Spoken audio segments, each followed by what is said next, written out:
அல்லாஹ் பொறுமையாளர்களோடு இருந்தால் என்ன பயம்? அல்லாஹ் பொறுமையாளர்களை நேசித்தால் என்ன கவலை? என் சகோதரனே, என் சகோதரியே, அல்லாஹ் இந்த உலக வாழ்வில் என்னையும் உங்களையும் மட்டுமல்ல, அல்லாஹ் படைத்த எல்லோர்களையும் அல்லாஹ் சோதிப்பான். வலனபுலுவன்னக்கும், படைப்புகளை படைக்கும் போதே அவன் சொன்ன செய்தி அது. நிச்சயமாக நான் சோதிப்பேன். செல்வத்தை எடுத்து சோதிப்பேன், உயிர்களை பறித்து சோதிப்பேன், உடைமைகளை எடுத்து சோதிப்பேன், இப்படி பசியை கொடுத்து சோதிப்பேன், இப்படி எல்லா வழிகளிலும் நான் சோதிப்பேன்.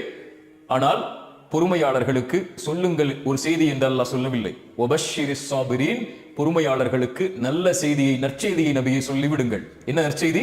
அல்லதீன இதா அஸாபத்துஹும் முஸீபா, அவர்களுக்கு ஏதாவது சோதனை ஏற்பட்டால் அவர்கள் என்ன தெரியுமா சொல்லுவார்கள்?